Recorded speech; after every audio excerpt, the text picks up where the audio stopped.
Hi everyone. Today I'm in a very beautiful forest which is near to my house, and today it's a very important day. Today is 11th September, as my novel Farishta.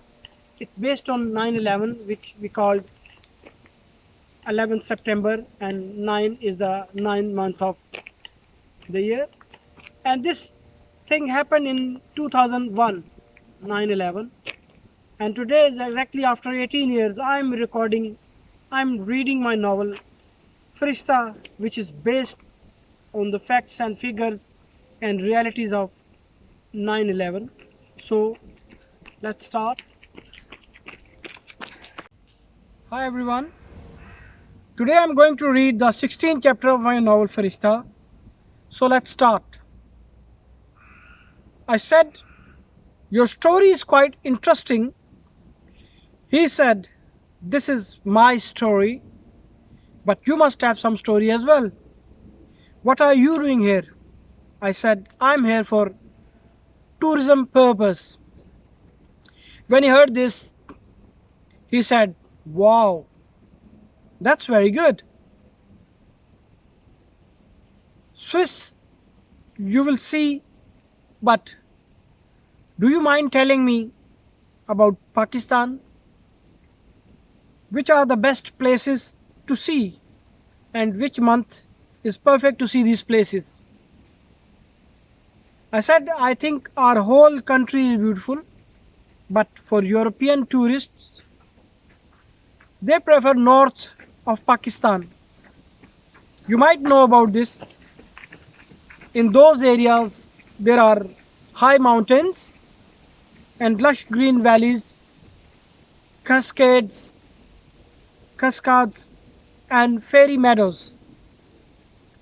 When he heard this, he said, "We have beautiful mountains." I said, "For example?" He said, "Junge Frau is the most beautiful mountain of Switzerland." I said, How high it is?" He said, "Must be more than 40,000 meters high above the sea level." I said, "What is the meaning of Junge Frau?" So he said, "It means young girl or young lady." By the way, European highest mountain is Monte Blanco or Mont Blanc. It's 4,800 meters high above the sea level. It's in between France and Italy. The highest Swiss mountain is Punta Dafur, that is 4,634 meters high above the sea level. Then Zermet, which is 4,478 meters above the sea level. I said, "In Pakistan we have a pass which is called Khunjrab Pass, that is 4,000 meters high above the sea level, which is between Pakistan and China.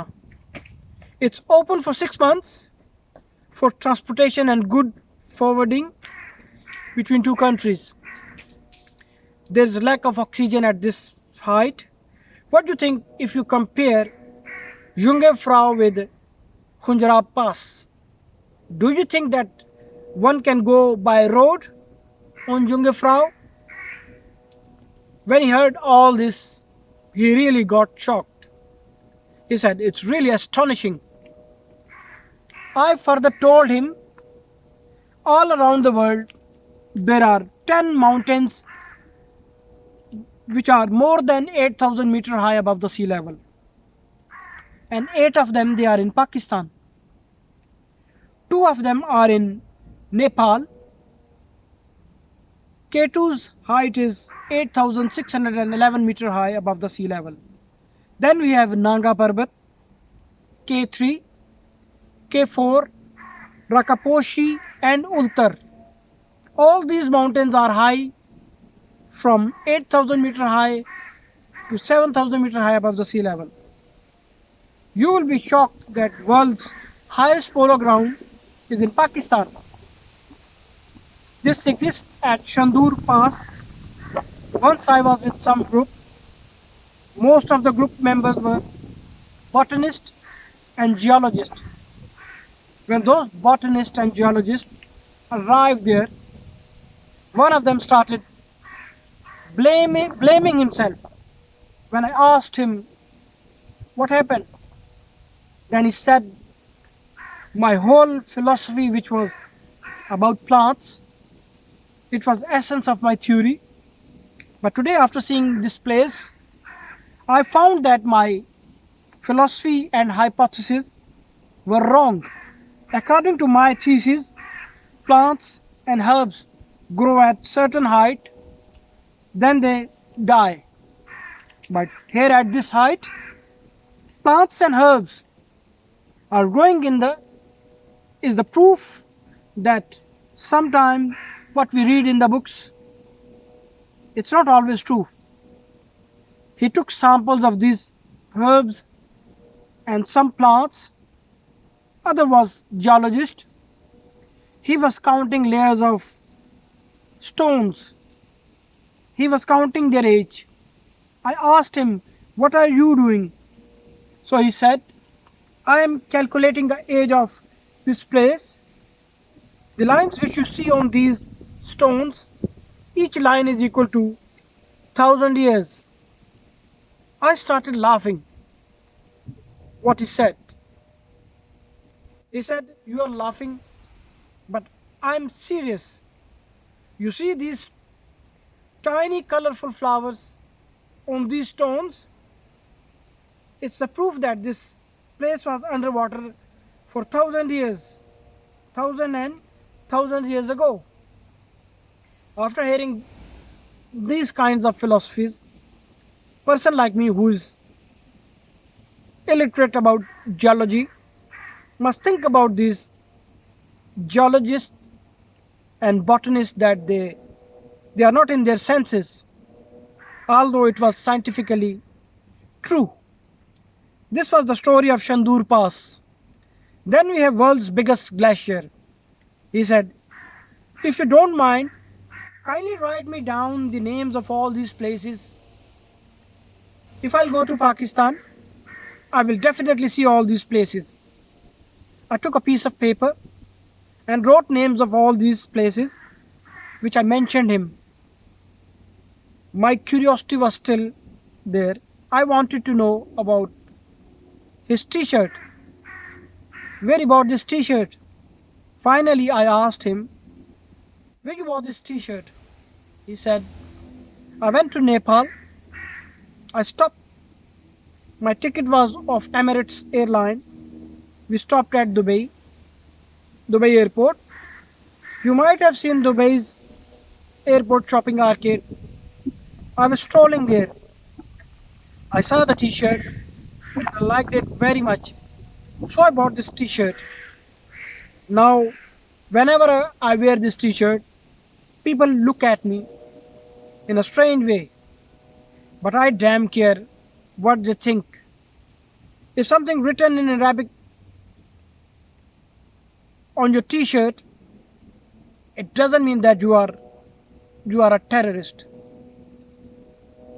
I said, I'm totally agreed with you, but in this world there is such a kind of propaganda in Western countries when they see people speaking Arabic, having beard, names like Mohammed, Ahmad, Ali, Hussein, Hassan, Usman, Umar, and Ibn, so and so, they feel suspicious and ambiguous about them.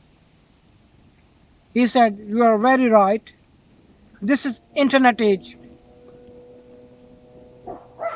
Now there are many sites, many blogs which tells the fact about the world, and some people are aware of all these things. We didn't realize while we were talking, train stopped at many stations. When train stopped at Zug railway station, he said, one stop is left. After that, you will go to your destiny and I will go to mine. I will take next train from Zurich for Winterthur, and I don't know you will stay in Zurich or you have further programs.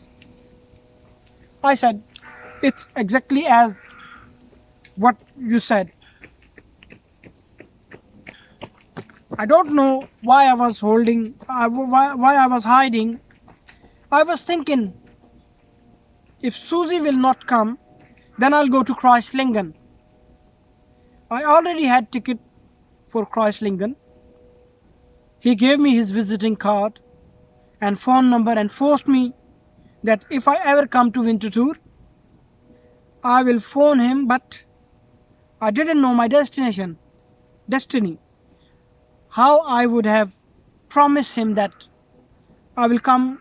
I made him a proper itinerary for visiting Pakistan. After having that, he felt very happy. He said, I didn't have any plans to see Pakistan, but since you have told me about Pakistan, I'm curious to see those mountains. Now when I'll go to Nepal, I will definitely visit Pakistan. I asked him, when you will go? He said, it's in the month of June. I will go to Nepal in the month of September, maybe. What do you think about August? What do you think about August? I said, this month is very busy. You will not find place in hotels. It's my humble suggestion that you should go in the month of November. If not, then October. He said, let's see what should be the program. Our train was moving slowly towards last platform of Zurich railway station. As train stopped, he shook hand with me and went away. He didn't even ask my name. I had his visiting card, but I didn't see it as well. I came out from train. There was a lot of hustle and bustle at Zurich railway station. In Germany, Switzerland and Austria, big railway stations are called Haptbahn Hauf. I was walking on platform and I just came to that place where there were many electronic displays. At one side it was written arrivals and on the other side it was written departures. I was thinking that all of a sudden I will hear some voice, Farishta, I'm here. But I didn't hear any voice like this. I have written before that we Pakistani people are very sentimental. If we spend some nights with some woman, make physical relation with her, and we think that she's ours forever. Same thing happened with me. I became possessive.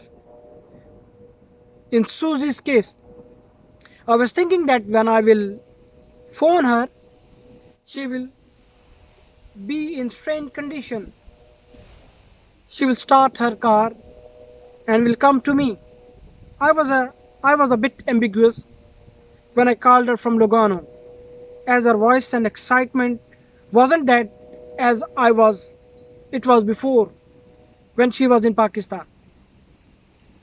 When I phoned her, I just thought that telephone is a very sensitive instrument. Sometimes our assessment about person can be wrong.